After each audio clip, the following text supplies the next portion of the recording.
In Philadelphia, violence is everywhere. Unfortunately, I tell a lot of people is that you can look on a block and the doors sometimes become the tombstones, the headstones for families, because it's so much of it. How do you heal a community? How we do it healing the family, the blended family, the extended family, and then healing the block.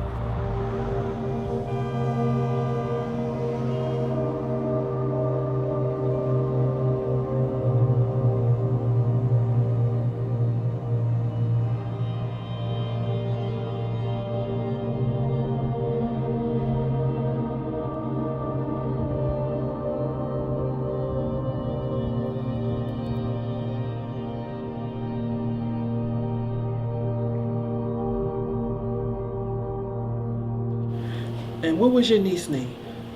Tiffany? I think the homicide department did send us your information also. And what are you going to need from us right away? Help with? Okay.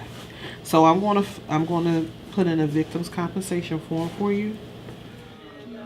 So one of the things we do is victims compensation, and it's a reimbursement program that's supposed to help families become as whole as possible prior to the crime. That's it.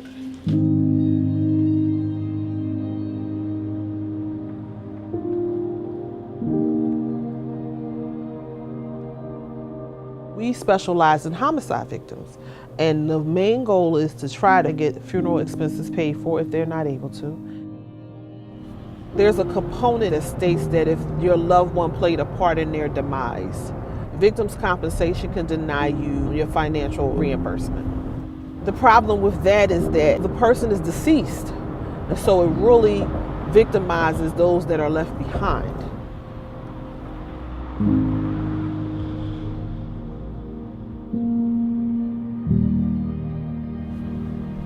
What we have been doing since its beginning is pushing the envelope, changing people's minds on how we're looking at victims' compensation so that everyone should be served.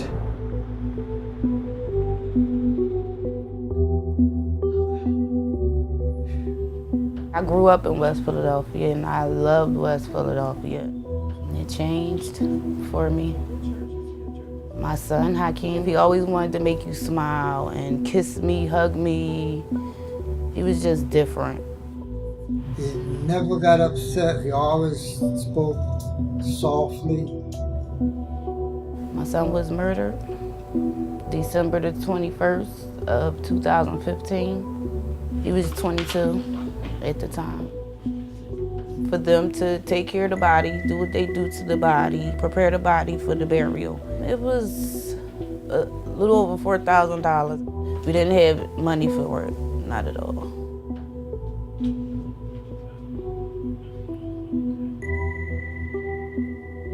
When we made the claim for the reimbursement, they denied us and said that my son was selling drugs.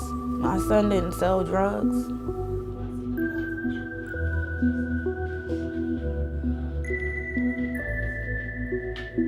My grandson, Zion Vaughn, was murdered on December the 8th, 2016. He did not have any criminal record to this time, none. The detective, he said that Zion had drugs on him, but I know Zion didn't have no drugs because he can't just come from home. The drug-related incident is invalid. They have no proof that any of that is true.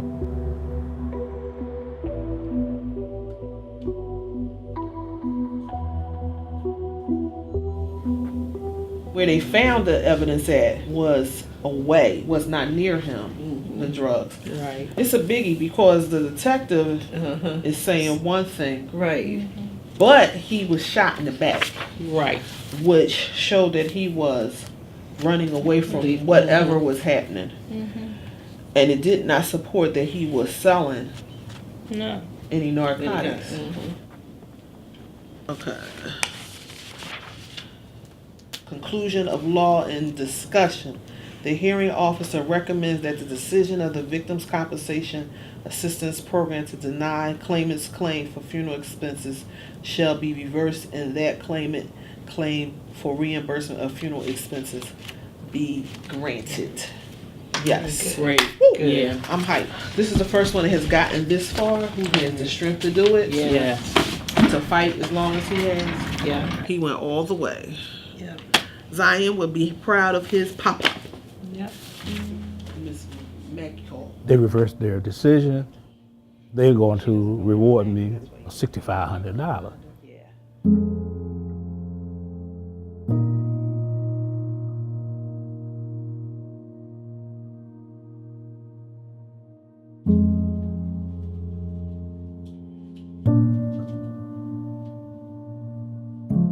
Solutions that we do is that we have a network of funeral homes that will, one, some of them will wait and say, I'll bury this loved one and I'll do it whether or not I get paid or not, which is a plus. And then we have some of them that will donate their services and say, I'll bury this one, don't worry about it. The other piece is that we're constantly questioning the law, seeing how's it being interpreted, and saying, let's get the full picture. And so you see us advocating and going to hearings and filing appeals. I believe we're very successful.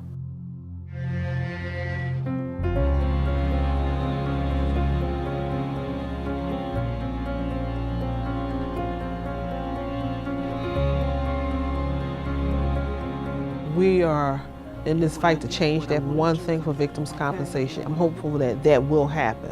Us talking about it and put it in people's faces will make some of the legislation say, listen, let's do the right thing.